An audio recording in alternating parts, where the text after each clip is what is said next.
அன்பு நேயர்களே, உங்கள் அனைவருக்கும் என் உளம் கனிந்த கிறிஸ்துவின் உயிர்ப்பு விழா வாழ்த்துக்களும் ஆசீரும். இன்று உலகிலே உள்ள அனைத்து கிறிஸ்துவர்களும் கிறிஸ்துவின் உயிர்ப்பு விழா கொண்டாடி கொண்டிருக்கின்றனர். புனித அகுஸ்தீனார் இறையியல் வல்லுனர், தத்துவ வித்தகர் இந்த விழாவை பற்றி கூறும் பொழுது, இயேசுவின் உயிர்ப்பானது நமது வேதம், நாம் பாடுகின்ற கீதம் அல்லேலூயா என்று கூறியிருக்கின்றார். உண்மையிலே கிறிஸ்துவ விசுவாசம் இயேசுவின் உயிர்ப்பு என்னும் உறுதியான அடித்தளத்தில் எழுப்பப்பட்டுள்ளது என்பதை நாம் ஒன்று உணர வேண்டும். இயேசுவின் பாடுகள், மரணம் ஆகிய நிகழ்வால் உயிரற்ற காணப்பட்ட திருச்சபை உயிர் பெற்றதும், சாவுக்கு அஞ்சாத அப்போஸ்தலர்களும் ஆயிரம் வேத சாட்சிகளும் இந்த கிறிஸ்துவின் உயிர்ப்பு விழாவின் மூலமாக உருவாகி இருக்கின்றார்கள் என்று கூறினால் அது மிகையாகாது. ஏன்?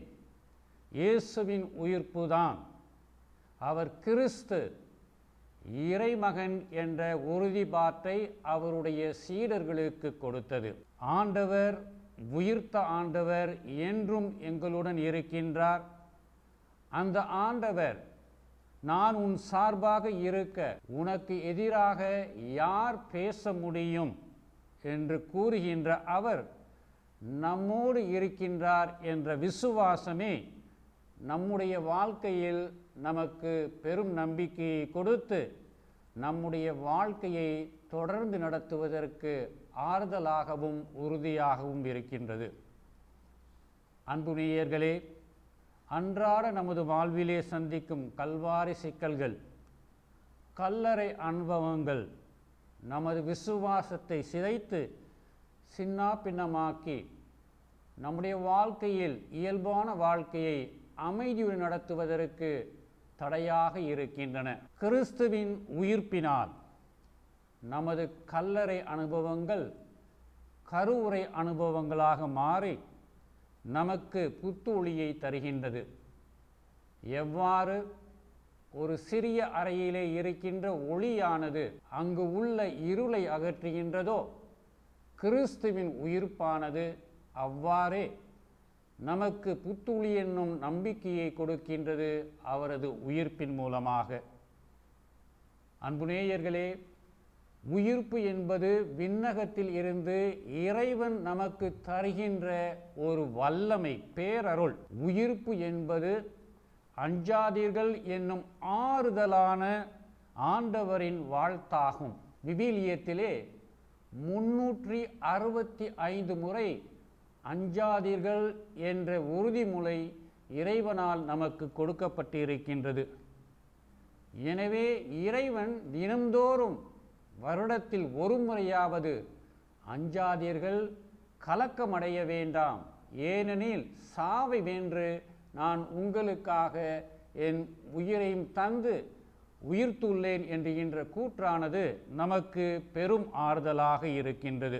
இன்றைய தினத்திலே ஷலோம் என்ற வார்த்தையையும் அடிக்கடி நாம் பயன்படுத்துவோம்.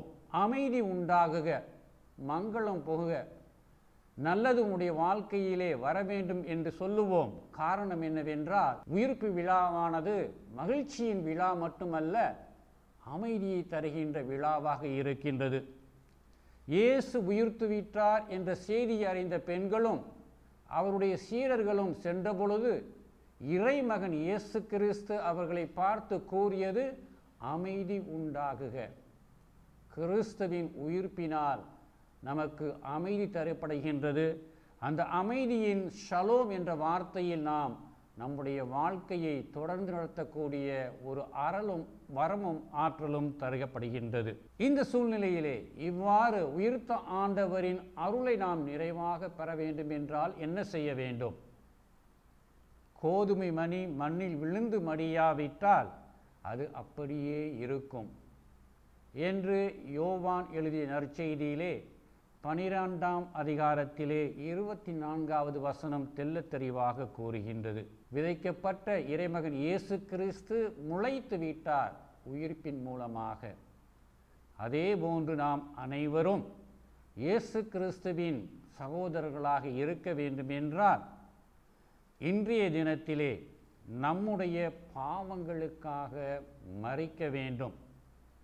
நம்மிடையே காணப்படுகின்ற தன்னலம், பாவ நாற்றம், மத சாதி வெறி, மனித நேயமற்ற தன்மை இவைகளுக்காக மரிக்கும் பொழுது கிறிஸ்துவுடன் புது உறுப்பினர்களாக, புது பிறப்புகளாக நாம் மாற்றப்படுகின்றோம். இதனையே பவுல் அடிகளார் ரோமியருக்கு எழுதிய தன்னுடைய திருமுகத்திலே 6வது அதிகாரத்திலே 8வது திருவசனத்திலே இவ்வாறு கூறுகின்றார்: கிறிஸ்துவோடு இறந்தோமாயின் அவரோடு வாழ்வோம் என்பது நமக்கு உள்ள நம்பிக்கை என்று. எனவே தூய ஆவியின் துணையால் இந்த நன்னாளிலே கிறிஸ்துவின் உயிர்ப்பின் தன்மையை, மேன்மையை உணருவோம். இறைவன் தன்னுடைய உயிர்ப்பால் நமக்கு விசுவாசத்தை கொடுத்திருக்கின்றார் என்பதை அறிவோம். விசுவாசம் எப்பொழுது நம்மிடம் இருக்கின்றதோ அது நம்பிக்கையின் விசுவாசமாக மாறுகின்றது. உயிர்ப்பு என்னும் இறை வல்லமை எப்பொழுதும் நம் ஒவ்வொரு மீதும் இருக்கும். நம் குடும்பத்தின் மீதும் இருக்கும், நம்முடைய ஊரிலும் இருக்கும், நம்முடைய தேசத்திலும் இருக்கும். கிறிஸ்து உயிருடன் எழுப்பப்படவில்லை என்றால் நாங்கள் பறைசாற்றும் நற்செய்தியும் நீங்கள் கொண்டிருந்த நம்பிக்கையும் பொருளற்றதாகிவிடும் என்று கூறுகின்றார் புனித பவுல். முதல் கொரிந்தியருக்கு எழுதிய நிருபத்திலே 15ஆம் அதிகாரத்திலே 16வது வசனம். எனவே இறைமகன் உண்மையாக உயிர்த்தெழுந்தார், நம்மை மீட்பதற்காக என்ற விசுவாசத்தை பெறுவோம். அதன் மூலமாக புதிய வாழ்க்கையை அமைக்க நாம் நம்பிக்கையின் மக்களாக இருப்போம். மீண்டும் உங்கள் அனைவருக்கும் கிறிஸ்து உயிர்ப்பின் வாழ்த்துக்கள், என் ஆசிர்கள்.